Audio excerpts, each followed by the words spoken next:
हरे कृष्णा। तो thank you प्रभु, बहुत बहुत धन्यवाद आप लोगों को। आपने मुझे फिर से मौका दिया कुछ बोलने का। तो हम थोड़े से मंगलाचरण करेंगे, फिर कथा शुरू करेंगे। ठीक है प्रभु? ठीक है माता, ठीक है। हरे कृष्णा। हरे कृष्णा हरे कृष्णा। चलो फिर। ओम अज्ञानतिमिरान्धस्य ज्ञानाञ्जनशलाकया चक्षुरुन्मिलितं येन तस्मै श्रीगुरुवे नमः। श्रीचैतन्यमनोभीष्टं स्थापितं येन भूतले स्वयं रूप कदा मह्यं ददाति सपदान्तिकं। वन्देऽहं श्रीगुरुसूतपदकमलं श्रीगुरुन् वैष्णवांश श्रीरूपं साग्रजातं सगण रघुनाथनित्यं तं सजीवं साद्वैतं सावधूतं परिजनसहितं कृष्णचैतन्यदेवं श्रीराधाकृष्णपादान् सगण ललिता श्रीविशाखान्वितांश्च। हे कृष्ण करुणा सिंधु दीनबंधु जगतपते गोपेश गोपिकाकांत राधाकांत नमस्तुते। तप्त कांचन गौरांगी राधे वृंदावनेश्वरी वृषभानुसुते देवी प्रणमामि हरिप्रिये। वाञ्छाकल्पतरुभ्यश्च कृपा सिन्धुभ्येव च पतितानां पावनेभ्यो वैष्णवेभ्यो नमो नमः। वृन्दायै तुलसीदेव्यै प्रियायै केशवस्य च विष्णुभक्तिप्रददेवी सत्यवत्यै नमो नमः। जय श्री कृष्ण चैतन्य प्रभु नित्यानंद श्री अद्वैत गदाधर श्रीवासादि गौरभक्तवृंद। हरे कृष्णा कृष्ण कृष्ण हरे हरे, हरे राम राम राम हरे हरे। ओम नमः भगवते वासुदेवाय। ओम नमः भगवते वासुदेवाय। ओम नमः भगवते वासुदेवाय।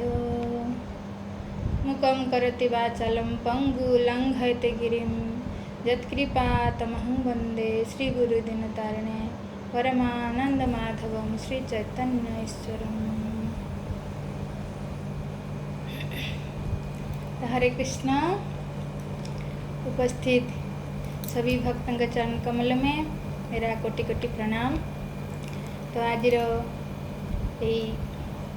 श्रीमती राधा रानी को कथा अमृत में आप सबका स्वागत एवं अभिनंदन। तो बहुत बहुत धन्यवाद। तो ऐसे तो प्रभु जी बोले हैं कि जैसे अगले आ रहा है राधाष्टमी, तो आप राधा के बारे में कुछ बोलिए। तो हम कृष्ण जन्माष्टमी के उपलक्ष्य में कुछ सुने थे और बलरामी जयंती के उपलक्ष्य में कुछ सुने। तो आज हम राधा रानी के विषय में कुछ सुनेंगे। तो ऐसे तो राधा र महिमा बहुत अपार है और राधा रानी का जो तत्व है बहुत गूढ़ भी है। हम जैसे मूर्ख लोग को उसको समझना और बोलना ये तो दुस्साध्य है। जो हम थोड़ा कोशिश करेंगे, ऐसा राधा रानी की कृपा होगा तो हम कुछ बोलने का प्रयास करेंगे। तो बोलते हैं चैतन्य चरितामृत में कृष्णदास कविराज गोस्वामी। हाँ जी, हरे कृष्ण। टिके आपनकर स्क्रीन को बड़ देखा जाउनी, तुलसी माता देखा जाउना तो टिके पलटै रखे माने।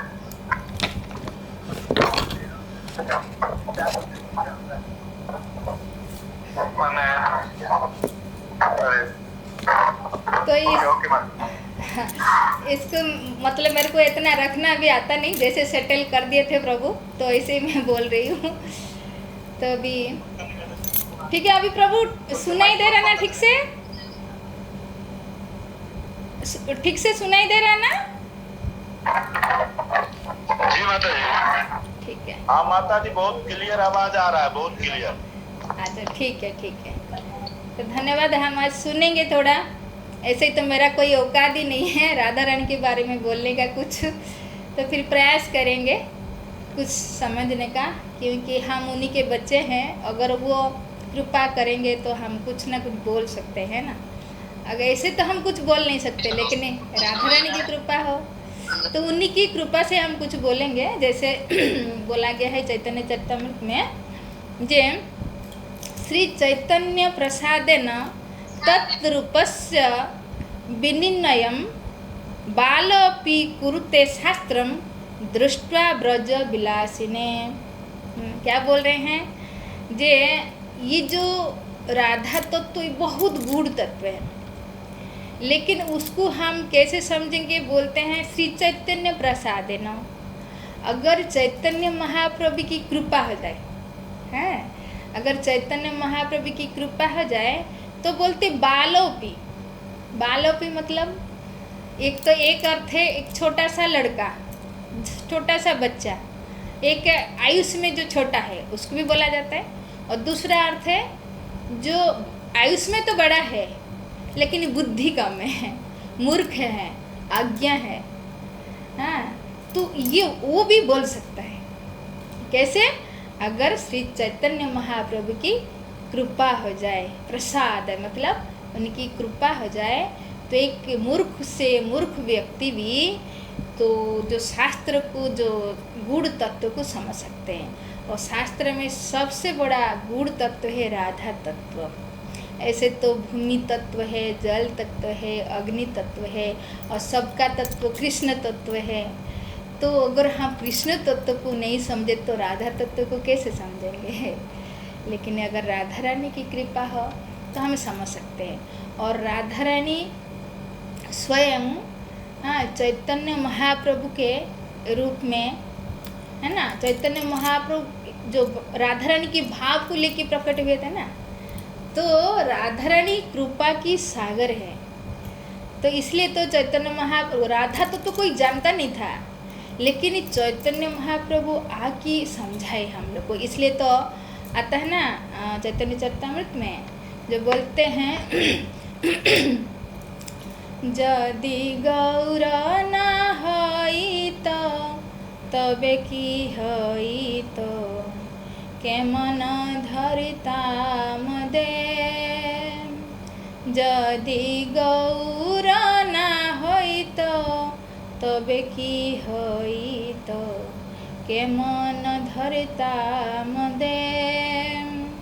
राधार महिमा प्रेमर ससीमा, राधार महिमा प्रेमर ससीमा, जगत जानाते के, जगत जानाते के। जो राधा का महिमा हो, प्रेम रस की सीमा है, तो उसको हम कैसे समझे ना, चैतन्य महाप्रभु की कृपा से उन्होंने आके राधा की महिमा को प्रकट किए। क्योंकि राधा तत्व गूढ़ तत्व, इसको हम कैसे समझेंगे कि दृष्टांत के माध्यम से समझ सकते हैं। जैसे एक राज्य में एक राजा है, तो राजा को ऐसे तो सब कोई नहीं जानता है ना। जैसे हमारा भारत में प्रधानमंत्री मोदी है ना, मोदी को सब कोई नहीं जानता। हाँ, तो क्योंकि वो सबके घर थोड़ी ना आते। हम आजकल टीवी में देख रहे हैं तो जान रहे भाई ये मोदी साहब है। लेकिन जैसे पहले राजा महाराजा होते थे तो अपनी महल में रहते थे, वो कभी कभी बाहर निकलते थे तो थोड़ी बहुत लोग उनको जानते थे। लेकिन राजा की जो रानी है, जो रानी क्या वो अंतपुर में रहती है ना, तो रानी को कोई नहीं जान सकता। लेकिन राजा का अगर कोई खास व्यक्ति हो, है ना, राजा का अगर कोई खास अति निजी कोई लोग हो, तो जो अंतपुर में जा सकता है, तो जो अंतपुर में जा सकता है तो वो रानी के साथ मुलाकात कर सकता है, बात कर सकता है। सब कोई नहीं जा सकते। तो जो राजा का खास व्यक्ति हो, अपना व्यक्ति हो, तो अंतपुर में जा सकता है और रानी के साथ मुलाकात करके बात कर सकता है। तो इसी तरह कृष्ण को सब नहीं जानते हैं, इसलिए तो खुद ही कृष्ण गीता में बोलते मनुष्याणाम सहस्रेषु कश्चित जतति सिद्धये जतति तानाम सिद्धानाम कश्चित माम व्यक्ति तत्वतः। कोई व्यक्ति बहुत कम, हजार हजार मनुष्य के अंदर में कोई एक व्यक्ति मुझे तत्व से जानता है। तो सोचो, जो हजार हजार मनुष्य में जो कृष्ण को कोई नहीं जान पाता, तो राधा रानी को कैसे जान सकते हैं। लेकिन जब कृष्ण जनाएंगे तो हम जान सकते हैं। तो राधा रानी भगवान की हम थोड़ा समझेंगे कौन है राधा रानी। बोलते हैं जो कृष्ण की स्वरूप शक्ति है, लादिनी शक्ति के राधा रानी को बोला जाता है। ऐसे तो कृष्ण की 3 मुख्य शक्ति है, 3। एक है, ध्यान से सुनिएगा, एक है बहिरंगा शक्ति है, जो भगवान बहिरंगा शक्ति से ये जो भौतिक जगत को चलाते हैं। बहिरंगा शक्ति इसलिए बोलते हैं कि वो भगवान की बाहर है, बाहर की शक्ति है। मतलब समझ लो कि भगवान धाम की बाहर की शक्ति है। ये बहिरंगा शक्ति का काम क्या है, नहीं भौतिक जगत को चलाना। वो भगवान बहिरंगा शक्ति के माध्यम से ये भौतिक जगत को चलाते हैं। ये जो हम जिस मटेरियल जगत में रहते हैं, इस जगत को कौन चलाता है, ये भगवान की बहिरंगा शक्ति, जिसको महामाया भी बोलते हैं। इस माया का काम क्या है, जो हमें भगवान से दूर करके रखती है संसार में। जो माया का मतलब है जो सत्य नहीं है लेकिन हमको सत्य जैसा लगता है। जैसे जगत में सब कुछ टेम्पररी है ना, सब कुछ असत्य है, मतलब टेम्पररी है। जैसे ये मान लो ये शरीर है, ये शरीर के जो भी रिश्तेदार है, पति है, पिता है, जो भी हमारा परिवारजन है, ये सब टेम्पररी है। लेकिन हमको कितना अपना लगता है, सत्य जैसा लगता है। सब तो रहेंगे यहाँ, लेकिन ये सब असत्य, मतलब टेम्पररी है। तो ये महामाया का काम है हमको भुला के रखना, इस संसार भगवान से भुला के इस जगत में ऐसे बना के रखना, ये महामाया का काम है। इसके बारे में तो स्वयं चैतन्य महाप्रभु बोले, महामाया का काम है, बोलते कभी स्वर्ग उठायो तो कभी नरक डुबायो, राजदंड हेन जेन नदी ते चुबायो। ये महामाया का काम कैसा है, कभी स्वर्ग उठायो, किसी को स्वर्ग उठा लेता है, तो कभी किसी को नरक में डुबाता है। कैसा, जैसे बोलते राजदंड हेन जेन नदी ते चुबायो। राजा जैसे दंड देने के लिए जैसे अपराधी को क्या करते हैं, वो नदी में ले जाते हैं और बीच नदी में उसको क्या करते हैं ना, पानी में डुबाते हैं। और ऐसे डुबाते जैसे उसका अंतिम सांस बचता है, वो छटपटाता है, बहुत तड़पता है, तो फिर अंतिम सांस बचता है तो उसको ऊपर उठाते हैं। वो थोड़ा सा सांस मारता है, चैन की सांस लेता है, तो फिर नरक में फिर मतलब पानी में डुबाते हैं। तो ऐसे इस हमारे जो संसार में हमारे साथ ऐसा ही होता है। हम इस संसार में जो सुख बोलते हैं ना, ये दुख निवृत्ति की अवस्था है।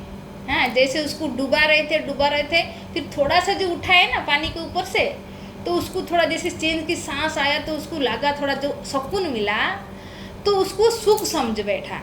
लेकिन ये सुख नहीं है, वो इतना देर तक तो दुख दे रहे थे पानी में डुबा की, अब थोड़ा दुख देना बंद कर दिए तो उसको सुख लगा।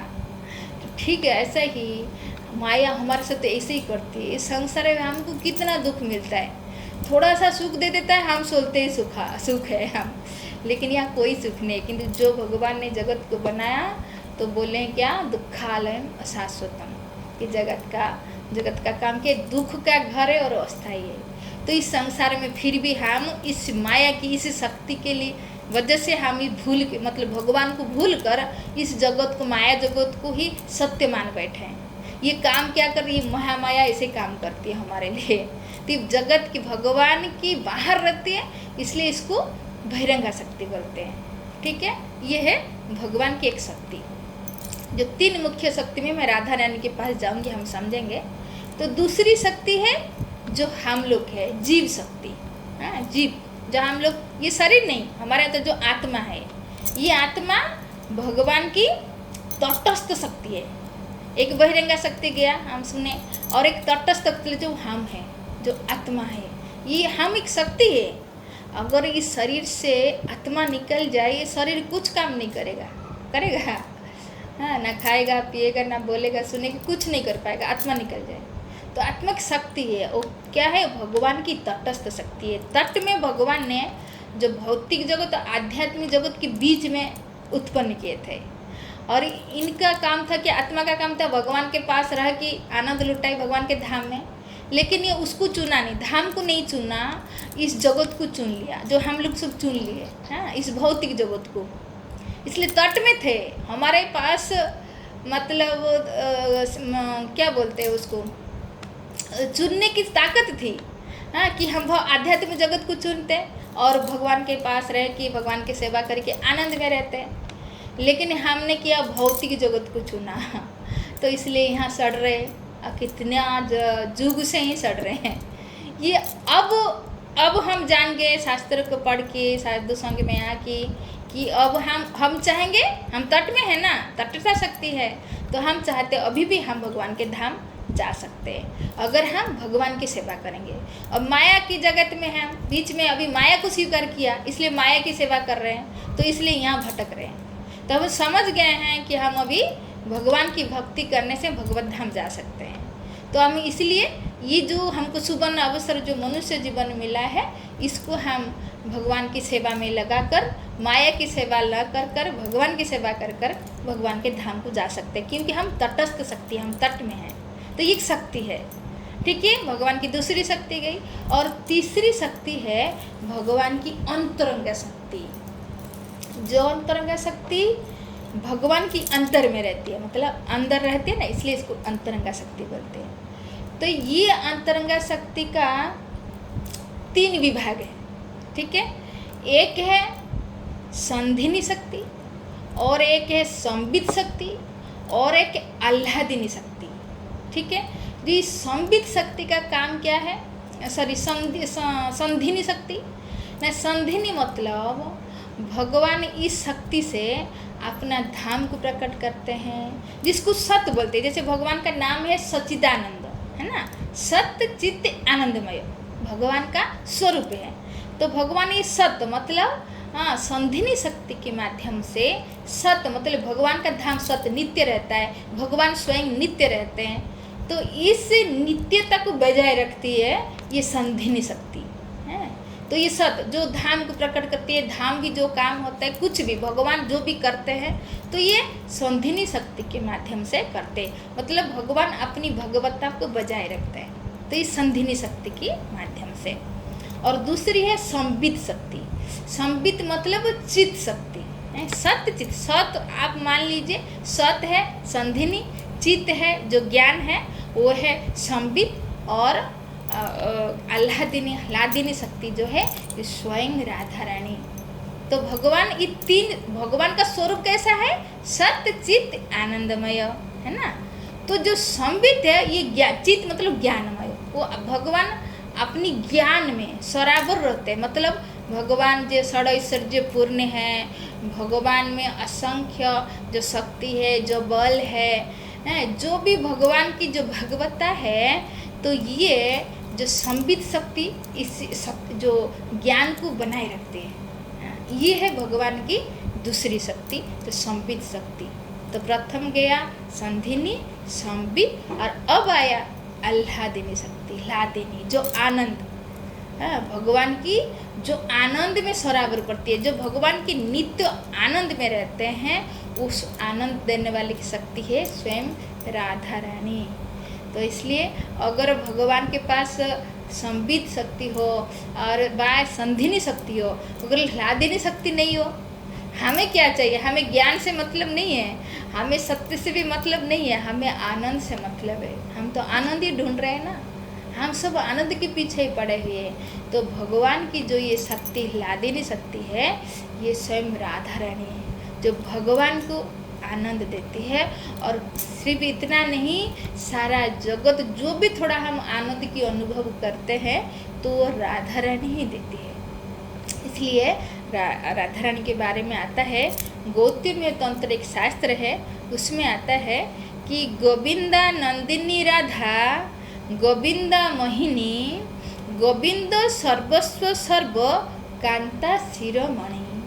राधा रानी के विषय में क्या आता है कि गोविंद नंदिनी राधा, जो गोविंद को आनंद देती है। तो गोविंद का नाम है सच्चिदानंद, भगवान का एक नाम है जो आनंद सबको देते हैं, पूरा ब्रह्मांड को आनंद देते। कौन? गोविंद। गोविंद का मतलब क्या है?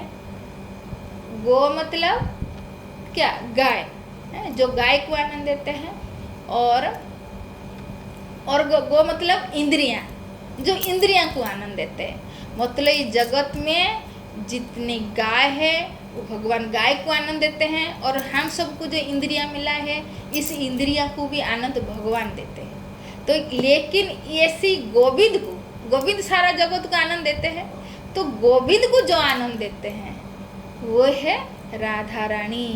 तो इसलिए इसमें बोला गया है गोविंद नंदिनी राधा गोविंद मोहिनी। और गोविंद को, मन को जो मोह लेती है ये है राधा रानी। और गोविंद सर्वस्व, गोविंद का जो सर्वस्व है, गोविंद का सब कुछ जो है वो है राधा रानी। और सर्व कांता शिरोमणि मतलब जितने भी कांता है, मतलब जितने भी गोपियाँ है वो सबका शिरोमणि, मतलब सबका श्रेष्ठ कौन है? वो राधा रानी है। तो ये राधा रानी स्वयं भगवान की आनंद की स्रोत, जितने भी आनंद है, आनंद की पराकाष्ठा है श्रीमती राधा रानी। तो ये भगवान की शरीर से कब प्रकट होती है राधा रानी? तो बोलते हैं जो भगवान को इच्छा होती है। भगवान पहले तो एक रहते हैं, भगवान बोलते हैं एक अद्वितीय, भगवान की द्वितीय कोई नहीं है। तो भगवान को जब अपने से जब मन होता है कुछ रस आस्वादन करने के लिए, तो इसलिए चैतन्य चरितामृत में बहुत सुंदर बोला गया है, राधा पूर्ण शक्ति कृष्ण पूर्ण शक्तिमान, दुई वस्तु भेद नहीं शास्त्र प्रमाण। तो राधा कृष्ण में कोई भेद नहीं है, क्योंकि स्वयं से वो राधा रानी को प्रकट किए हैं। तो इसलिए बोलते हैं राधा भगवान की जो शक्ति है पूर्ण शक्ति है, और कृष्ण शक्तिमान है, इसमें कोई भेद नहीं है। तो स्वयं राधा रानी भगवान की पूर्ण शक्ति है। और बोला गया है जे राधा कृष्ण एक आत्मा दुई देह धरी अन्यान्य विलस्य रस आस्वादन करी। राधा कृष्ण एक ही आत्मा, हमारे क्या, हमारा आत्मा अलग है, हमारे प्रभु जी की आत्मा अलग है, अकाल का आत्मा अलग है, लेकिन राधा रानी और कृष्ण की जो आत्मा है वो अलग अलग नहीं है, ये एक ही आत्मा है। लेकिन क्या बोलते हैं इधर, जे जब भगवान को रस आस्वादन करने को मन होता है तो भगवान अपने से स्वरूप को प्रकट करते हैं, तो इसलिए वो है राधा। क्यों राधा नाम पड़ा न, जब वो प्रकट हुई भगवान के बाएं अंग से, तो तुरंत आराधना करने के लिए, भगवान की आराधना करने के लिए वो दौड़ी। कहाँ? पुष्प चयन करने के लिए, भगवान की सेवा करने के लिए, पुष्प लेने के लिए वो दौड़ी। तो राधा आराधना, भगवान की आराधना करने के लिए धावती भागी। कहाँ? फूल चयन करने के लिए, भगवान की सेवा करने के लिए, तो इसलिए उनका नाम पड़ा राधा। तो जो भगवान की सेवा करने में सर्वस्तर पर है, भगवान को प्रेम करने के लिए, भगवान को आनंद देने के लिए, भगवान को सेवा करने के लिए, भगवान की सेवा करने के लिए, ये सर्वोच्च स्तर पर है राधा रानी। तो ऐसे राधा रानी की ये जो तिथि आ रही है, तो ये है राधा रानी, जो राधा रानी को प्रसन्न करने का ये बहुत सुंदर शुभ मतलब शुभ अवसर हम सबको मिला है। ऐसे तो भगवान तो कई कारण के लिए आते हैं ना, भगवान तो जब इस संसार में आते हैं, हम बोलते कभी दुष्टों को विनाश करने के लिए आते हैं, तो कभी भक्तों को सुरक्षा देने के लिए आते हैं, तो कभी बोलते भक्तों को आनंद देने के लिए आते हैं। तो कई कारण होता है भगवान के आने का, लेकिन राधा रानी का क्या कारण है? वो केवल गोविंद को आनंद देने के लिए। जो भी भगवान आते हैं संसार में, तो राधा रानी स्वयं, तो राधा रानी को लेके ही आते हैं। तो इसमें बहुत सुंदर एक कथा आता है क्या कथा आता है? हमारा जो ब्रह्म वैवर्त पुराण में वहाँ बोला गया, जब इस संसार में भगवान आते क्योंकि भगवान अकेले नहीं आते, वो साथ में हम पिछले बार सुने थे जैसे बलराम उनके साथ आते हैं तो पूरा टीम आता है। जब यहाँ भगवान आप नाट्यकार है ना, तो भगवान के कुछ नाटक करना यहाँ आके कुछ ड्रामा दिखाना, तो अकेले थोड़ी ना ड्रामा होता है, तो पूरा टीम को लेके आते हैं। तो इसे भगवान भी जब इस संसार में आते हैं तो अकेले नहीं आते हैं। तो बहुत सुंदर भगवान के बारे में बोला गया है। तो जब ये द्वापर युग में अंत में जो घटना हुआ था, तो भगवान आए थे, हम तो जन्माष्टमी उपलक्ष्य से सुने थे भगवान के बारे में कुछ। तो जब भगवान हर द्वापर युग में नहीं आते हैं, जब भी आते और राधा रानी जो हम पिछले बार सुने हमारा बलराम को साथ लेके आते, बस जसोदा मैया नंदा उनका पूरा टीम आता है। तो कृष्ण कब आते हैं? ऐसे ही कृष्ण तो अनेक अवतार लेके आते हैं, अनेक कृष्ण और उनका अवतार के अंतर क्या है हम पिछले बार सुने थे।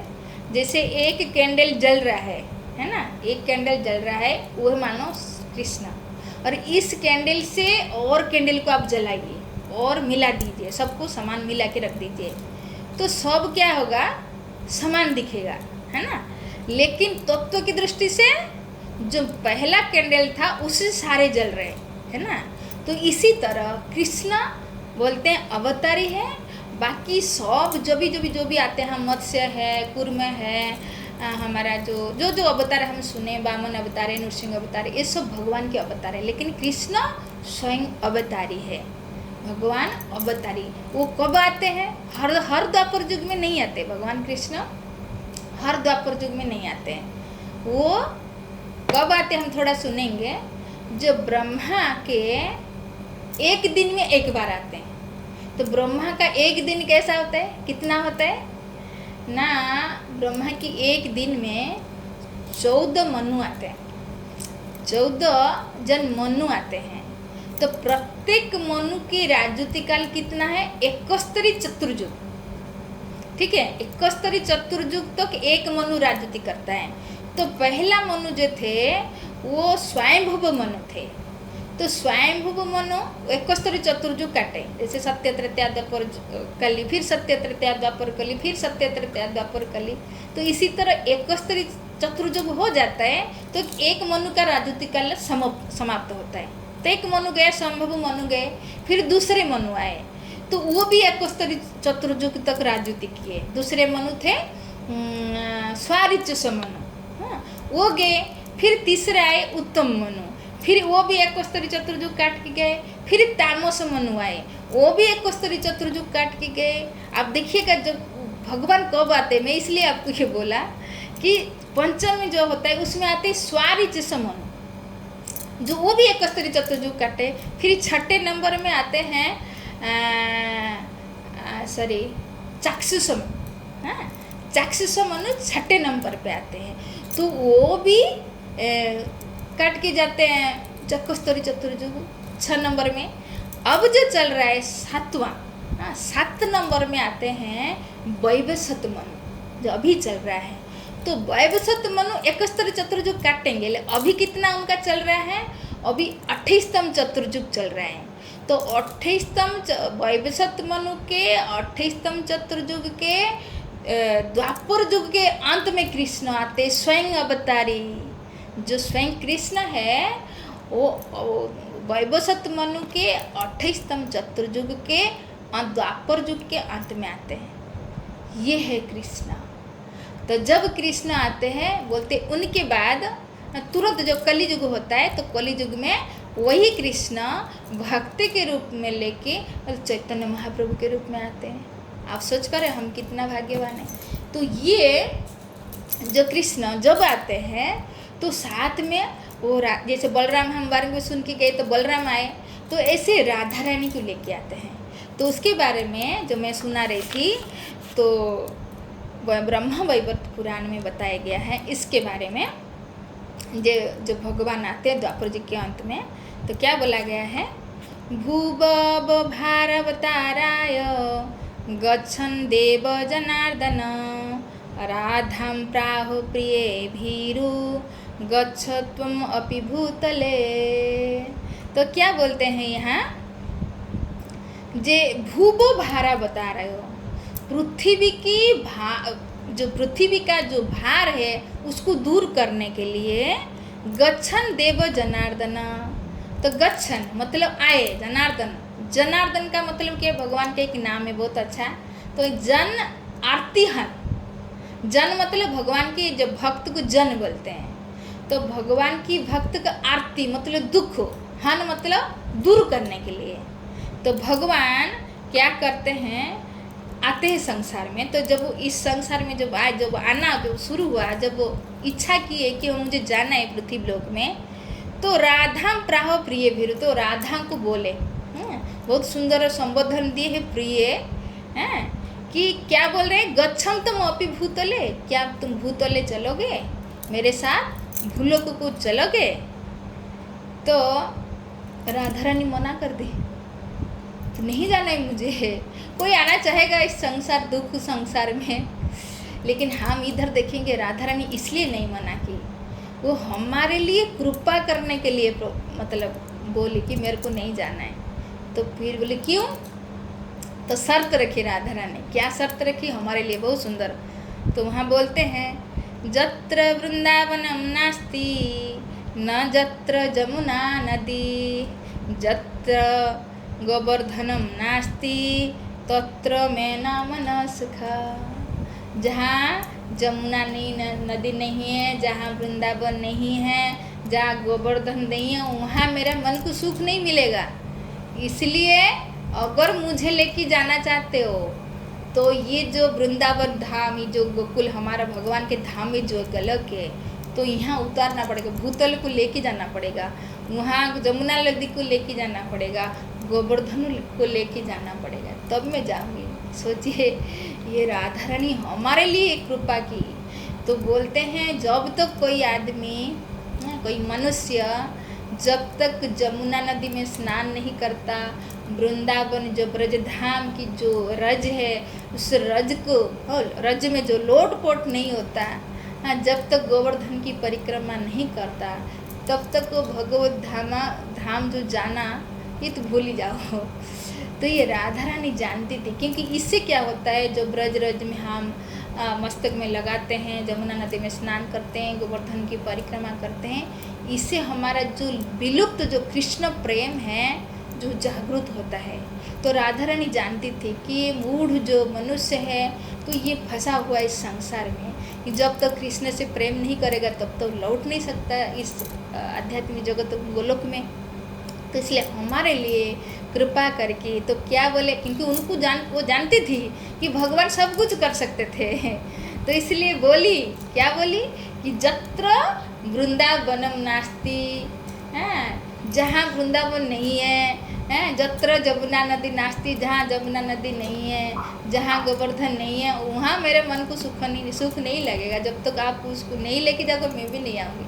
तो भगवान राधा रानी की मतलब इस बात को रक्षा करने के लिए फिर सबको उतारा, जमुना नदी की इस भूतल में उतारा, ये जो गोवर्धन, ये सब उनकी बाद ही की कहानी हुई है। उसके बाद कैसे फिर उतरे वो लोग इस धराधाम में, बोलते बहुत सुंदर एक घटना हुआ, भगवान इन सबको उतारेंगे ना तो कुछ ना कुछ तो करना में करेंगे ना।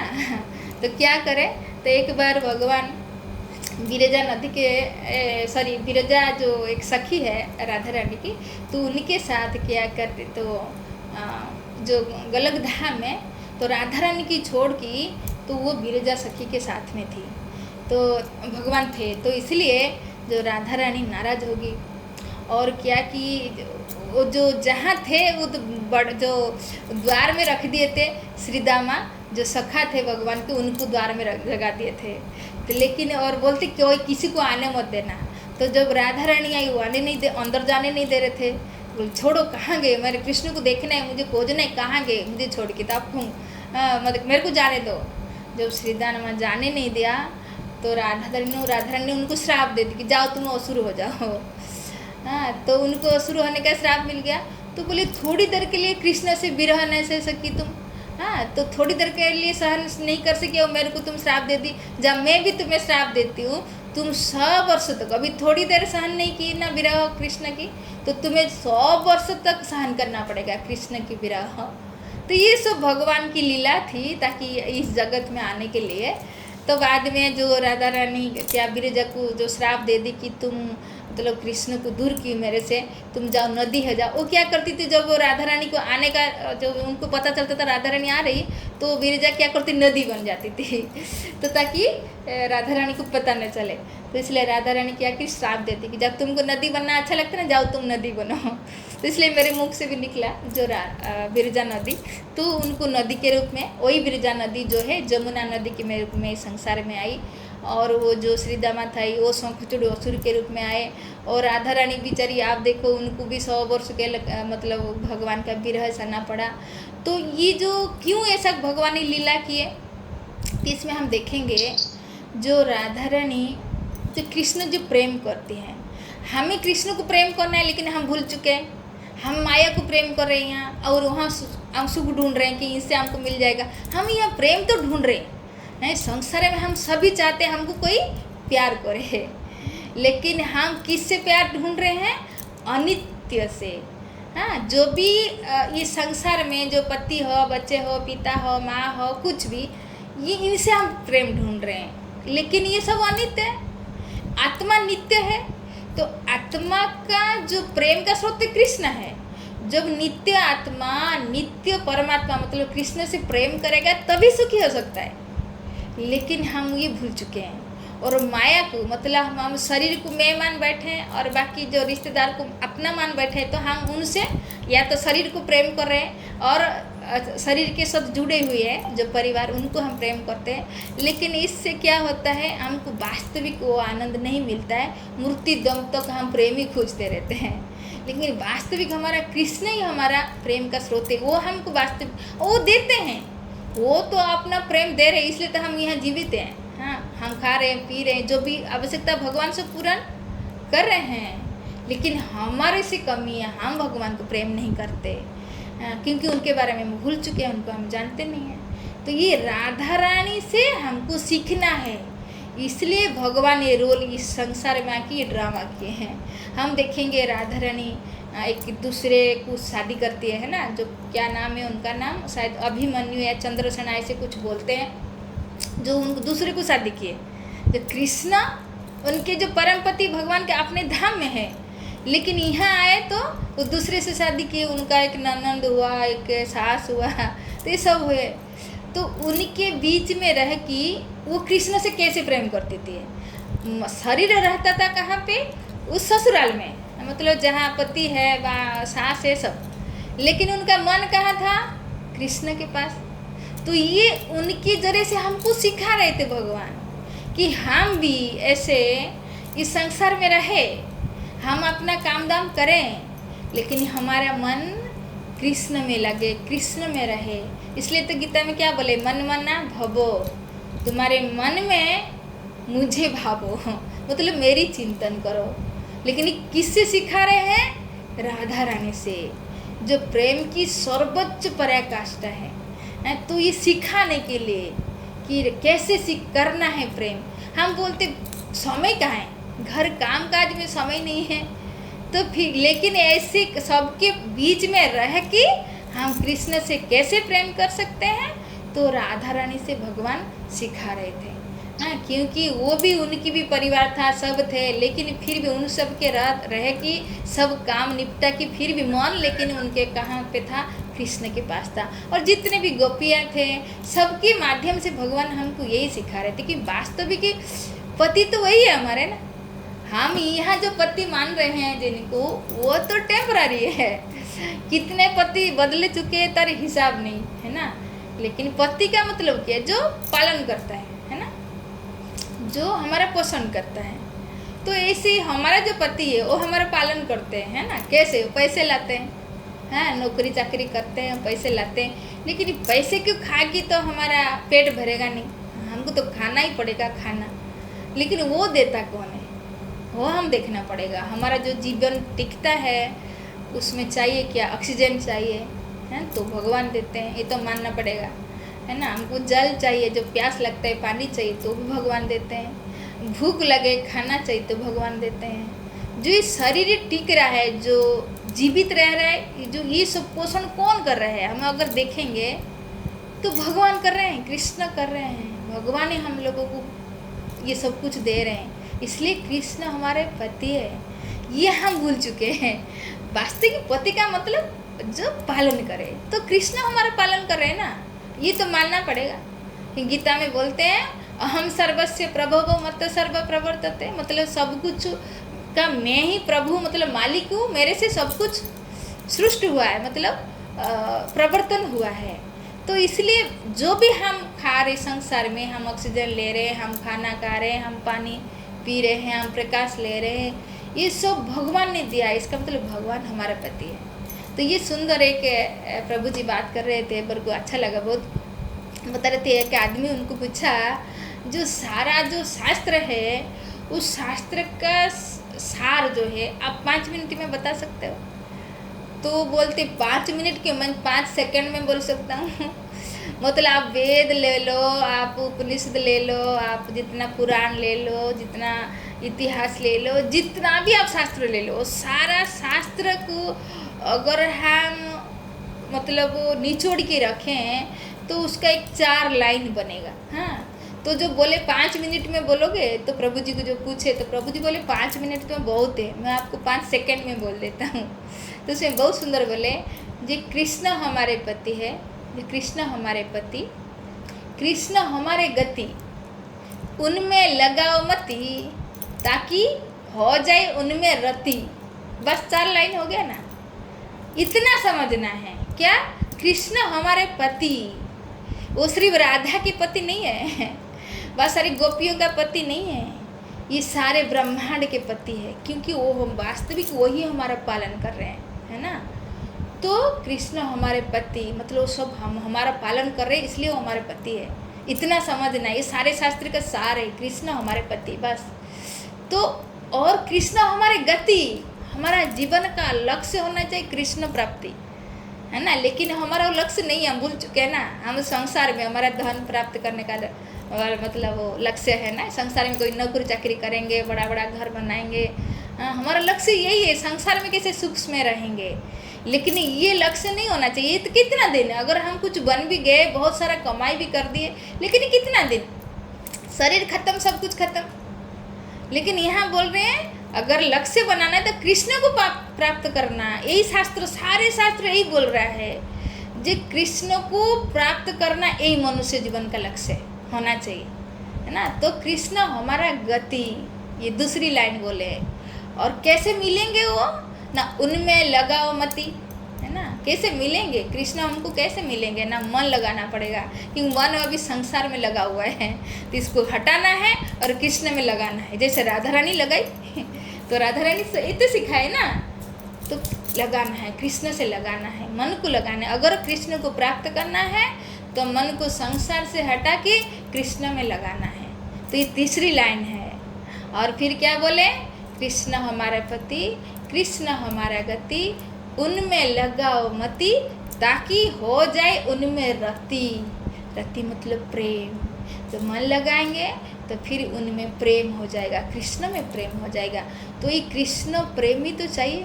हाँ, हम तो प्रेमी ढूंढ रहे हैं। मतलब प्रेम मतलब आनंद, एक आनंद। प्रेम हम दूसरे को क्यों करते, कि उनसे हमको कुछ आनंद मिले, कुछ खुशी मिले। हम दूसरों को जो प्रेम करते हैं, कुछ चाहत होता है, उनसे हमको कुछ आनंद मिले, कुछ खुशी मिले। तो हम रति मतलब अगर हम कृष्ण को प्रेम करेंगे तो वास्तविक जो आनंद के पीछे हम पड़े हुए हैं संसार में, वही आनंद हमें मिलेगा। हाँ, तो रति करेंगे तभी तो, कृष्ण से प्रेम करेंगे तभी तो मिलेगा। तो ये जो कृष्ण जो रति जो प्रेम है कृष्ण के प्रति, वो हम सीखेंगे कहाँ से, राधा रानी से। जो राधा रानी सर्वश्रेष्ठ जो प्रेम करने वाली है कृष्ण से। तो इसलिए अगर हमको भी कृष्ण को पाना है तो हमें उस प्रेम को सीखना है, कैसे उनको प्राप्त करना है। देखिए हमारा स्तर हम कहाँ पहुँचे, बस प्रेम की मतलब प्रेम तक तो पहुँचने के हम कब तक के हैं, हम कब कृष्ण प्रेम तक पहुँचेगी, बा हम कौन से स्तर पर है, व कितना दूरी पर है। उस प्रेम को प्राप्त करने के लिए हम कितना दूरी पर है, हम थोड़ा उसके बारे में एहसास करेंगे। ठीक है, तो आप अपना जो दिमाग की खुड़ी है थोड़ा खुला रखिए ताकि हम समझेंगे हम कहाँ किस स्तर पर है, कितना दूरी है कृष्ण प्रेम प्राप्त करने के लिए हमारे पास और कितना दूरी बाकी है तो हम समझेंगे। बहुत सुंदर इसके बारे में चैतन्य चरितामृत में चैतन्य महाप्रभु सनातन गोस्वामी को बोले हैं। क्या बोले हैं? जो यही तो ब्रह्मांड भरी अनंत जीवगण 84 लाखे ते जोनी कोरोई ब्रह्मांड। इस ब्रह्मांड में एक ब्रह्मांड नहीं, क्या बोलते हैं? यही तो ब्रह्मांड भरी मतलब अनंत ब्रह्मांड है ना, तो अनंत ब्रह्मांड में जीव जोनी जो घूम रहे हैं, बोलते 84 लाख प्रकार की जोनी घूम रही है। भगवान की जोनी मतलब क्या? हम आत्मा है, भगवान की संतान है, मतलब जीवात्मा है। तो हम भगवान को भूलकर ये जो ब्रह्मांड में हम घूम रहे हैं और कैसा कैसा शरीर प्राप्त कर रहे हैं। 84 लाख प्रकार की शरीर हमको मिल रहा है और हम हमसे उससे घूम रहे हैं। तो ऐसे घूमते घूमते एक बार क्या होता है, फिर हमको मनुष्य जीवन मिल जाता है। तो बोलते हैं यही तो ब्रह्मांड भरी अनंत जीवगण 84 लाखे तेजनी करई भ्रमण, तार मध्य मनुष्य जाति अति अल्पतर, म्लेच्छ जबन खस बौद्ध आर सबर।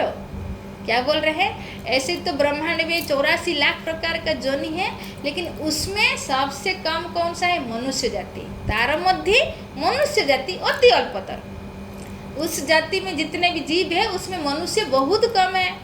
और उससे भी जो 5 कैटेगरी की जो मनुष्य है वो कभी कृष्ण भक्ति नहीं कर सकते। तो कौन से हैं? बोलते म्लेच्छ। जो म्लेच्छ कौन है? जो हम क्या समझेंगे, जैसे आदिवासी लोग रहते हैं ना, जो सो मतलब हंडिया मतलब दारू ऐसे पी के पड़े रहते हैं रास्ते के किनारे बस।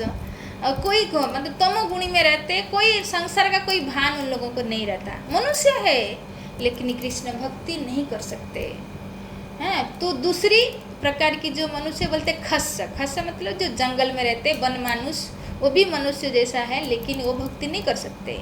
और तीसरी बोलते जबन मतलब जो मुसलमान भाई लोग रहते हैं, बहुत मनुष्य उसमें भी, लेकिन वो नहीं भक्ति कृष्ण भक्ति नहीं कर सकते। और रहते कौन? उसके बाद बोलते बौद्ध। जो बौद्ध मतलब जो नास्तिक है, भगवान बुद्ध भगवान के अवतार है, लेकिन वो कोई नास्तिकता प्रचार किए क्योंकि उस टाइम उसकी ज़रूरत थी। क्यों प्रचार किया? इसे भगवान हो की। लेकिन लोग जो क्या कि वेद के सहारा लेकर पशु को बलि चढ़ाए, जैसे गाय को घोड़ा को इसे बलि चढ़ाए और उसकी मांस खाने लगे। क्या बोलते? वेद में लिखा हुआ है, भगवान ने बोले हुए हैं। तो इस वेद के सहारा बनाकर माध्यम बनकर वो कोई पशु को बलि चढ़ाए और मांस खाने लगे। तो इसलिए भगवान को आना पड़ा, आके नास्तिकवाद को प्रचार करना पड़ा। लेकिन वेद नहीं है, भगवान नहीं, कुछ नहीं है, शून्य से प्रकट हुआ, ऐसे बोले। जैसे प्रभुपाद दृष्टांत देते, एक बच्चा है जो उसको दही बहुत पसंद है, और दही के बिना दही की रोटी खाता है, दही में चावल खाता है, दही हर दम उसको चाहिए। लेकिन अभी उसको बुखार हो गया, बहुत तेज है, और उसको चाहिए दही, तो माँ देगी ना? माँ क्या बोलेगी? जो दही खराब है, दही खाने से मतलब बीमार पड़ते हैं, दही को कोई खाता नहीं है, दही की बहुत बुराई है। तो इसका दही बुरा नहीं है, वर्तमान स्थिति के लिए उसको बुखार है, उसको दही फ्रीज के दही नहीं खाना चाहिए, है ना? तो इसलिए जैसे माँ बोलती है उसको समझाती है, लेकिन दही बुरा नहीं है, उस स्थिति के लिए बुरा है। ठीक है, ऐसे ही ये वेद गलत नहीं है, भगवान गलत नहीं है, उस स्थिति के लिए भगवान बुद्ध देव को आके ऐसी नास्तिकतावाद प्रचार करना पड़ा। लेकिन उसमें आज भी जो लोग हैं, जो बौद्ध बुद्धिस्ट है, वो कृष्ण भक्ति नहीं कर सकते।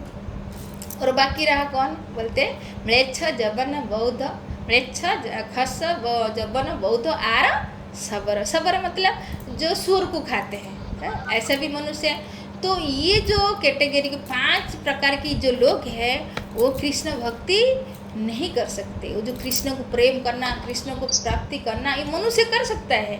जो 84 लाख जन्म के बाद हमको मनुष्य शरीर मिला है, लेकिन ये जो 5 प्रकार की मनुष्य कृष्ण भक्ति नहीं कर सकते। तो बाकी जो बच्चे लोग हैं वो लोग क्या है? जो हिंदू समाज में जो हम लोग हैं, तो उसमें कैसे लोग हैं? वो वेद को मानते हैं, लेकिन वेद में 4 हिस्सा है, 4 भाग है। ठीक है, तो 4 भाग में एक है कर्मकांड, दूसरा है ज्ञान कांड, तीसरा है ध्यान कांड, चौथा है उपासना कांड, हाँ, जो वेद का।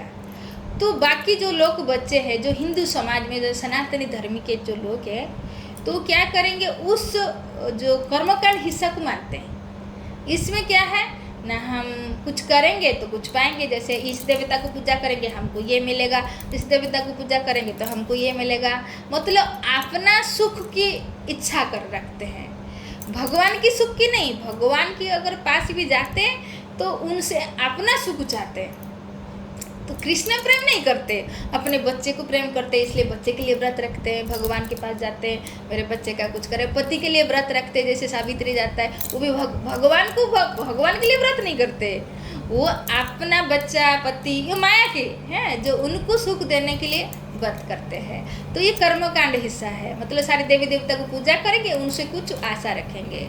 इसलिए तो बोलते हैं ना, भुक्ति मुक्ति सिद्धि कामी सकली अशांत, कृष्ण भक्त निष्काम अतैव शांत। ये भुक्ति मतलब भोग करने वाले, भोग की इच्छा रखने वाले हैं, तो अपना सुख देखते हैं, इसलिए वो पूजा मानते हैं। ये लोग तो देवता को मानते नहीं, भगवान को नहीं मानते। जो 5 कैटेगरी के जो गए, ये मनुष्य हो कि ये सब मानेंगे नहीं लोग। बाकी जो मनुष्य मानेंगे, लेकिन कर्म कांड हिस्सा को मानेंगे, उसमें अपना स्वार्थ रहता है ना।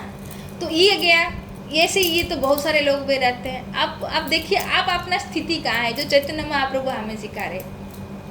तो ये गया। तो उसके बाद आया कौन सा, ज्ञान कांड। हाँ, जो ज्ञान जो वो जान गया, अरे मनुष्य कुछ भी मिल जाए तो टेम्पररी है, तो बहुत दुख है, हमें मुक्ति चाहिए, हमें मुक्ति चाहिए। इसलिए क्या बोलते हैं, भगवान की जो ब्रह्म स्वरूप की उपासना करते हैं। भगवान की 3 स्वरूप है, ब्रह्म, परमात्मा और भगवान। तो भगवान की जो कण कण में परिव्याप्त है, तो उसको भगवान की ब्रह्म ज्योति की उपासना करते हैं। उनका लक्ष्य क्या है, ये 84 लाख चक्कर खत्म करके भगवान में लीन हो जाना। हाँ, भगवान की जो हमारे 5 प्रकार की मुक्ति होती है, जैसे सामीप्य, सालोक्य, साष्टी, सारूप्य और साजुज्य। जो साजुज्य मुक्ति का क्या मतलब लक्ष्य, जो भगवान में लीन हो जाना। तो ये है उनकी लक्ष्य। वो भगवान की सेवा नहीं करते हैं, वो बस भगवान के लीन हो कि अपने सत्ता को भरा देते हैं। तो ये ज्ञान कांड हिस्सा को लगाते हैं, लेकिन ये भी शुद्ध भक्ति के स्तर पर नहीं है। तो ये गया। इसमें भी बहुत सारे लोग आप देखेंगे, उनका ब्रह्म ज्योति की उपासना करेंगे, वो ब्रह्मचर्य को पालन करते हैं, शुद्ध रहते हैं, सात्विक रहते हैं, लेकिन भगवान की सेवा नहीं करते हैं। आत्मा का स्वरूप है कृष्ण नित्य दास, लेकिन वो सेवा नहीं करते। वो क्या करते हैं, बस लीन हो जाएंगे अपने हम खुद। इसका मतलब हम भगवान बन जाएंगे, भगवान में लीन हो गए मतलब भगवान, खुद भगवान बनने की कोशिश। तो ये भी सही नहीं है। तो इसलिए ये इस ज्ञान कांड स्तर के ऊपर, ये इसमें बहुत सारे लोग हैं, इससे ऊपर उठे तो जो ध्यान कांड है, जो भगवान को परमात्मा रूप में ध्यान करते हैं। आज भी देखो, हिमालय में जाओ, गुम्फा में रहते हैं बहुत सारे लोग। हाँ, जो होता है ना कुंभ मेला, उसमें सब निकाल के आते हैं। तो ये सारे संसार को छोड़ के जाके जोगा करते हैं। तो इनका लक्ष्य क्या, परमात्मा जो चतुर्भुजी जो नारायण है उनके ऊपर मतलब ध्यान करते हैं, और उनका लक्ष्य है वैकुंठ जाना। हाँ, जैसे वैकुंठ में भगवान के साथ चतुर्भुज रूप को प्राप्त करना।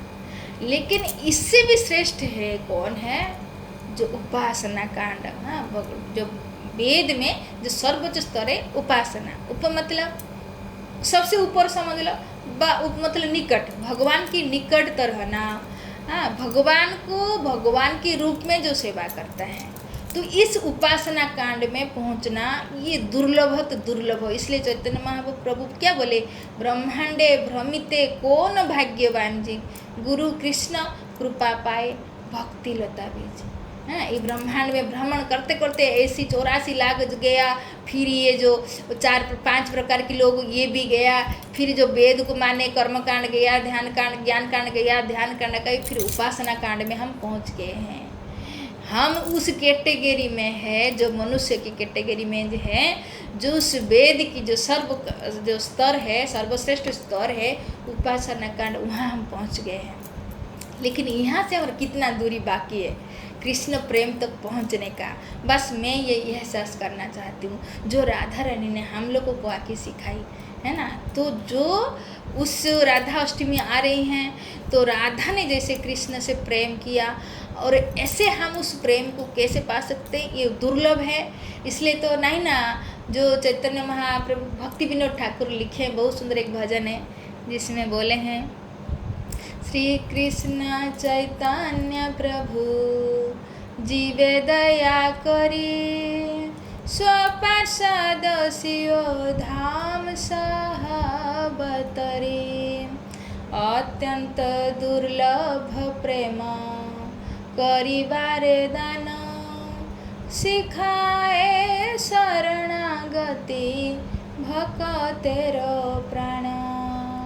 अत्यंत दुर्लभ प्रेम, जो कृष्ण प्रेम इतना सुलभ नहीं है, तो कितना दुर्लभ है। उस प्रेम को प्राप्त करने के लिए हमको इसे जोनी काट के हम उस उपासना कांड में आके पहुंच गए हैं। तो हम उस भाग्यवान जीव में भाग्यवान जीवों के बीच में हैं, जो हमको उस स्तर में पहुंचने का जो सीढ़ी मिल गया है। हाँ, अब हमको 9 सीढ़ी क्रॉस करना है। उस प्रेम को प्राप्त करने के लिए हम उपासना कांड में पहुंच चुके हैं, और यहाँ से हमको कितना सीढ़ी बाकी है? 9 सीढ़ी बाकी है उस प्रेम को प्राप्त करने के लिए, अब पहुंच चुके हैं। तो सबसे प्रथम सीढ़ी कौन सा है? क्या बोलते हैं? श्रद्धा। श्रद्धा मतलब विश्वास, भगवान है, धाम में है, ये गीता, ये शास्त्र सत्य है, ये सबको मानना मतलब विश्वास करना, बस इतना। ये श्रद्धा को हम क्रॉस कर चुके हैं। अब इससे और एक स्टेप है साधु संग, जो हम लोग कर रहे हैं, मतलब इस स्टेप को भी हम पार कर चुके हैं। और फिर उसके बाद भजन क्रिया, तो साधु संग में हमको भजन कर रहे हैं, तो इसको भी हम पार कर चुके हैं। और चतुर्थ नंबर स्टेप है अनर्थ निवृत्ति, इस स्तर पर हम लोग हैं। हाँ, अब हमको अनर्थ निवृत्ति के बाद आएगा निष्ठा, फिर रुचि, फिर आसक्ति, फिर भाव, फिर प्रेम। उस कृष्ण प्रेम को प्राप्त करने में हम सोचो हम कितने सीढ़ी पार करके आ चुके हैं। अब इसको मतलब एकांत में बैठ के आप सोचिए, हाँ, हम कितने भाग्यवान में। ऐसे तो कितने जीव है ना, अभी भी देखो आप, चिंटी के शरीर में कोई घूम रहा हो, आत्मा है, कोई पशु के शरीर में घूम रहा है, मनुष्य में भी कोई म्लेच्छ है, कोई खस है, कोई बौद्ध है, कोई सुअर है, सुअर को जो खाने वाले सवर हैं। तो ऐसे ही उनमें भी बहुत मनुष्य है ना, वो नहीं कर सकते। तो उसमें भी आप हिंदू समाज में आइए, जो क्या करते हैं, वो कर्मकांड की हिस्सा में उसी में पड़े हुए हैं। फिर उसमें भी कोई भगवान को जो ब्रह्मभूत में पूजा कर रहे हैं, ब्रह्म उपासना कर रहे हैं, मतलब भगवान में लीन होने के लिए, उसको छोड़िए। जो तपस्या कर रहे हैं, योगा कर रहे हैं, तो उनको भी छोड़िए। हम उपासना कांड में पहुँच चुके हैं, हम उस जीवों में से हैं जो वहाँ हम पहुँच चुके हैं। अब सोचिए हम कितने भाग्यवान हैं। तो वहाँ से हम जो पहुँचे, अभी 9 सीढ़ी बाकी है, तो उसमें से हम चलते चलते चलते अभी अनर्थ निवृत्ति की स्टेप पर हैं। यहीं से हमको सीरियस होना है। बोलते यहाँ तक जैसे आप पहाड़ को चढ़ो, तो पहाड़ को चढ़ने में क्या बोलते, जब चढ़ाई करते तो बहुत कष्ट होता है ना, लेकिन उतरने में कष्ट नहीं होता है ना। तो चढ़ते चढ़ते जो अनर्थ निवृत्ति होता है ना, ये थोड़ा बहुत उठाई है, मतलब चढ़ाई है, बहुत कष्ट है। यही हमको जन्म लग जाता है। और कहीं क्यों यहाँ हम सीरियस नहीं होते, अनर्थ जाते नहीं है। क्या अनर्थ है? जैसे अनर्थ है, हम आते ही हम साधु संग में जैसे हम भजन करते हैं, तो हमारा जो मीट मच्छी खाना वो छूट जाता है, नशा करते छूट जाता है, अवैध स्त्री पुरुषों संग ये भी छूट जाता है, जुआ खेलना भी छूट जाता है। ये अनर्थ है, छूट जाता है। लेकिन जो हमारे अंदर जो काम है, क्रोध है, लोभ है, मद है, मात्सर्य है, मोह है, वो नहीं जाता, यही टाइम लग जाता है। तो जब हम इसको पार कर लेंगे, तो भगवान में फिर निष्ठा, फिर रुचि, हाँ, बोलते नाम में रुचि नहीं आ रहा, शास्त्र सुनने में रुचि नहीं आ रहा, हाँ, कथा सुनने में, शास्त्र पढ़ने में रुचि नहीं है, कथा सुनने में रुचि नहीं है, क्योंकि हमारे अंदर अनर्थ है, अभी भी अनर्थ है। तो इसलिए इस अनर्थ को हम निकालना है। हाँ, बार बार ये शास्त्र पढ़ के, कथा सुनकर इस अनर्थ को निकाल के निष्ठा आना है पूरी तरह। हाँ, भगवान है, भगवान के पास मुझे जाना है, मुझे भगवान के पास पहुंचना है। तो ये निष्ठा और रुचि, फिर भाव स्तर कैसा है? जैसे मैं हमेशा बोलती हूँ, जैसे एक लड़का और एक लड़की जैसे प्यार करते, पहले उनके साथ कोई संबंध नहीं था, लेकिन जैसे जैसे वो एक दूसरे को मिलते हैं, फिर धीरे धीरे उनका प्रेम बढ़ता है। फिर दोनों अलग अलग रहते हैं, लेकिन उनका जो भाव मतलब उनको स्मरण करना, लड़का लड़की को स्मरण करता है, लड़की लड़का को स्मरण करता है। वो खाने में, सोने में, हर वक्त, हाँ, सोए सपने जागरण जो बोलते हैं ना, हरदम वो उनको याद करते हैं, दूर रहते हैं, लेकिन उनका मन, लड़की का मन लड़के के पास रहता है, लड़के का मन लड़की के। ये तो इसके कोई मतलब नहीं है। एक दूसरे 2 दिन की प्रेम करते हैं, उसके बाद तलाक हो जाते हैं। संसार में हम देख रहे हैं, इस प्रेम में कोई मतलब नहीं है। लेकिन भगवान का स्तर कैसा है? भगवान को प्रेम करने में वो भाव स्तर उसके पहले आता है। तो फिर भगवान ही आपके मन में बैठे रहते हैं और कोई नहीं, संसार नहीं, वो देते हैं। फिर तो प्रेम, भाव के बाद प्रेम। भगवान से जो प्रेम कर लेता है, फिर संसार उसको सब कुछ तुच्छ लगता है, उसको संसार में कुछ अच्छा नहीं लगता। जैसे राधा रानी हरदम, भगवान चैतन्य महाप्रभु राधा रानी को भाव लेके आए थे ना, हरदम कृष्ण की विरह में रोते थे। वही सिखाए हम लोगों को, तुम भी रो कृष्ण के विरह में, तुम भी रो। हाँ, तो उस स्थिति में हमको जाना है। तो हम बहुत भाग्यवान हैं, वहाँ पहुँच के हम अनर्थ निवृत्ति के स्तर पर है। तो यहाँ से हमको सतर्क रहना है। जैसे आप पहाड़ की चढ़ाई चढ़ रहे हो, तो अगर सतर्क नहीं रह रहे हो तो आपको गिरने का चांस रहेगा, है ना, गिरने का चांस रहेगा। इसलिए यहाँ से आपको हम लोगों को सतर्क रहना है। और हमारा क्या लक्ष्य है, हम क्यों आए थे, हमारा लक्ष्य कृष्ण प्रेम है। तो हमको वहाँ पहुँचने के लिए ये अनर्थ को निकालना पड़ेगा।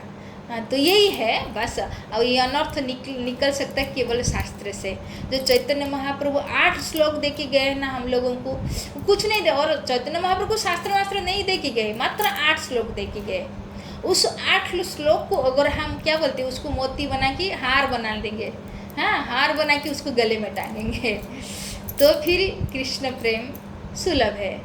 बस उसको करना है हम लोगों को।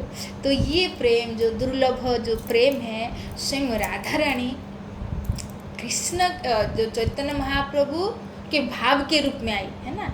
चैतन्य महाप्रभु का रंग कैसा है? गोरा है। और भाव कैसा है? राधा रानी का भाव, मतलब जो समोसा कृष्ण प्रेम, राधा रानी कृष्ण को प्रेम करते हैं ना, तो उस भाव से आए। क्यों आए, इसकी भी बहुत एक कथा है। जो क्या बोलते हैं, प्रभु समय है 2 समय ले सकती हूँ, क्योंकि मैं बात में दूसरी। अच्छा ठीक ले आप लोग। अच्छा ठीक है। तो क्यों आए हैं जो राधा रानी, जैसे वो तो हम सुनते हैं कि जब भगवान आते हैं उनके साथ आते हैं, लेकिन राधा रानी का क्या भाव था? जब त्रेता युग थे, त्रेता युग में हम देखते हैं भगवान जब आए थे, उस टाइम यज्ञ करने का विधि होता था। तो यज्ञ करते थे ऋषिगण, तो जो असुर होते यज्ञ नहीं करने देते थे, बहुत उत्पात मचाते थे। तो इसलिए भगवान राम और लक्ष्मण गए सब असुरों को मारे। तो उस जंगल में उनके असुरों को मार के उनको जो रखे थे, उनका जो शरीर का जो हड्डी होता ना, हड्डी का पहाड़ बना हुआ था। तो जब दोबारा फिर भगवान राम को वनवास मिला, वो सीता मैया के साथ लक्ष्मण के साथ वन में गए थे। तो वन में जब इतना हड्डियों का पहाड़ देखी तो सीता मैया पूछी, अरे ये किसकी इतना हड्डी है? तो भगवान बोले, ये सब उसी असुर का हड्डी है, मैंने इसी सारंग से इन लोगों को मारा, क्योंकि मेरे भक्तों को मतलब यज्ञ करने को नहीं दे रहे थे। तो फिर सीता मैया को बड़ा दुख हुआ, अरे बाप रे इतने असुरों को मारा। अरे नहीं देखो, अब जब बोले नहीं सारंग से मारा, भगवान का जब धनुष था, तो बोले देखो अगर अगले अवतार में आओगे ना, तुम अस्त्रों से मारोगे नहीं ना किसी को, देख मेरे को वचन दो। तो फिर भगवान तो प्रेम में थे, ठीक है बोले ठीक है वचन देता, मैं अगले जब बार आऊँगा अवतार लेके तो नहीं मारूंगा। हम दोबारा देखेंगे जब द्वापर युग में आए भगवान, तो क्या देखे, तो भगवान किसी को मारे नहीं, मतलब अस्त्र शस्त्र से। सीता मैया बोले थी अस्त्र से नहीं मारना, तो इसलिए भगवान ने वचन दिए थे, इसलिए कभी अस्त्र पकड़े ही नहीं। हमने देखा ना पूरा अंत तक कभी भगवान ने शस्त्र नहीं पकड़ा। यहाँ तक महाभारत युद्ध में भी बोले कि मेरे को अस्त्र नहीं पकड़ना है। तो और बाकी जब भी बचपन में जो मारे, पुतना को मारे, बाघासुर बकासुर तृणावुर, तो जितने भी असुर को मारे, किसी को फाड़ के मारे है ना, फाड़ फूड़ के ऐसे, किसी को ऊपर उठा के, घुमा के, इसी सब को जो भी असुरों को मारे, अस्त्र पकड़े नहीं है, क्योंकि वचन दिए थे मतलब सीता मैया को। तो राधा रानी फिर भी देखिए, आ रही ये तो मार ही रहा है, उस टाइम अस्त्र से मना किया था, अस्त्र पकड़ा नहीं, फिर भी तो मार रहा है। तो इस बार जब अवतार लेंगे ना, मैं घुस ही जाएंगे अंदर ही घुस जाएंगे, मारने ही नहीं दूंगी। तो इसलिए हम जब चैतन्य महाप्रभु के रूप में आए, हम देखे फिर राधा रानी स्वयं उनके अंदर घुस गई, चैतन्य महाप्रभु के अंदर ही घुस गए। भाव के रूप में। फिर किसी को, चैतन्य महाप्रभु किसी को नहीं मारे, अस्त्र शस्त्र से नहीं मारे, हमने देखा ना, कभी किसी को नहीं मारे। कैसे? हरि नाम दे के, सबको प्रेम दे के, सबको मेच्छक जितने भी तापी पापी तापी जो जीव थे सबको अपना प्रेम दे के उद्धार कर दिए, नाम दे के ना। नाम रूपी शस्त्र के माध्यम से अंदर जो हमारा मनुष्य को मारे नहीं, जीव को मारे नहीं, अंदर जो हमारा अंदर जो काम क्रोध लोभ इसी की वजह से हम पाप करते हैं ना, तो इस शत्रु को मारे किससे? हरि नाम रूपी अस्त्र द्वारा, है ना। तो हम बहुत भाग्यवान हैं जो ऐसे ही जो राधा कृष्ण जो मिलित स्वरूप है चैतन्य महाप्रभु, तो उनके आश्रय में हम लोग हैं। तो जरूर जो कृष्ण प्रेम हम लोग लेके तो आए थे, छोड़ के चले गए, बस हमको उसको पकड़ना है। तो उसके लिए सीरियस होना है, अपनी जो मनुष्य जीवन को सफल बनाना है। इसको अगर हम सुन के गए ना, अगर एहसास करें हमारा स्तर कहाँ पर है, तो बस अभी सीरियस हो जाना है भगवान को पाने के लिए। और इस संसार में इतना दुख देख कर जो आना चाहते, उससे मूर्खा भी बोले कोई नहीं है संसार में। जो जानते नहीं उसमें पड़े हुए हैं, सड़ रहे हैं, छोड़िए। लेकिन हम जान गए हैं, है ना, साधु शास्त्र के संग में आकर अगर हमको ये जानकारी मिल गई है कि भगवान से प्रेम करेंगे तभी भगवत धाम जा सकते हैं। हम प्रेम नहीं करेंगे तो जाके करेंगे क्या? फिर दुश्मनी करेंगे भगवान के साथ। तो यहाँ से सीखना है। तो इसलिए सब कुछ भगवान को समर्पण करना है, इस तन को, इस मन को, हाँ, इस धन को, जो भी हमारे कुछ है, तो भगवान को समर्पण कर देना है। और खुद को भगवान को, जैसे भगवान लास्ट में बोले ना, तो आश्ली स्वपदारतम विनष्ट मदर्शनात् मर्महतम कर्म तो करतु वा यथा तथा व विदधातु लंपट मत प्राणनाथ स्वयं ना करो। हे प्रभु, आप मेरे को लात मार की भगा दो या प्रेम से हमको आलिंगन करो, आप ही हमारा नाथ रहोगे और संसार हमारा कोई है नहीं। तो इस भाव से भगवान की सेवा करेंगे, उनके आश्रय में रहेंगे। जो हमको गुरु के माध्यम से इंस्ट्रक्शन मिला है उससे हम भक्ति से ऐसे लगाएंगे। और इसका स्तर है लास्ट में जाके रोना है, भगवान को रोने से ही मिलेंगे भगवान। क्योंकि गोपियाँ रो की भी दिखाई ना, जब भगवान अंतर्धान हो गए थे तो सारे गोपियाँ जब रोई तो भगवान प्रकट हुए। बस इसी तरह हम संसार का दुख देख लिए, अब भगवान को रोने के अलावा हमारे अंदर कोई चारा नहीं। हम बोलेंगे बहुत ज्ञानी हो जाएंगे तो भगवान मिल जाएंगे, कुछ शास्त्रों श्लोक आवृत्ति कर देंगे भगवान मिल जाएंगे, नहीं। बस बच्चे की जैसा भगवान के लिए रोना है, बस यही तो सिखाए चैतन्य महाप्रभु। जब रोते थे तो उनकी आँख में आंसू नहीं, बोलते थे पिचकारी निकलता था। ये थे चैतन्य महाप्रभु। कौन थे वो? राधा रानी की भाव, मतलब स्वयं राधा रानी, स्वयं कृष्ण है, तो हम जानते हैं ना। तो इसलिए वही सिखाए हम लोगों का कि तो हमें उसको सीखना है, ज्ञान की नहीं, अंदर की अनुभूति से, अपनी अनुभूति से उसको स्वीकार करना है और जीवन में उसको उपलब्धि करके इसी जीवन में भगवान को प्राप्त करना है। तो मैं यही चाहती हूँ आप सबको भगवान मिले हैं। मेरा जब भी कथा आता है मैं आपकी यहीं आके ख़त्म करती हूँ कि संसार का हम दुख देख चुके हैं। तो इसलिए सबको मैं भगवान से प्रार्थना करती हूँ, तो सबको आपकी उनकी चरण में रखे और उनका प्रेम सबको दे। तो आज समय हो चुकी है, तो इसलिए मैं अपना जो मेरी वाणी है यहीं रखती हूँ क्योंकि आज मुझे लग रहा था, क्योंकि मेरा ये जो 1 घंटा पहले मेरा उड़िया लेक्चर गया, मतलब कथा गया, तो इसलिए मेरी कथा में बार बार उड़िया घुस रहा था, मुझे पता चल रहा था। तो इसलिए अगर आप लोगों को कुछ परेशानी हुई हो तो प्लीज़ माफ़ कर दीजिएगा। तो मैं मेरी कथा को यही रखती हूँ। हरे कृष्णा कृष्णा कृष्णा हरे हरे, हरे राम राम राम हरे हरे। तो प्रभु जी, अगर आपका कोई प्रश्न है या कोई कुछ और कुछ शेयर करना है तो आप कर सकते हैं। हरे कृष्णा।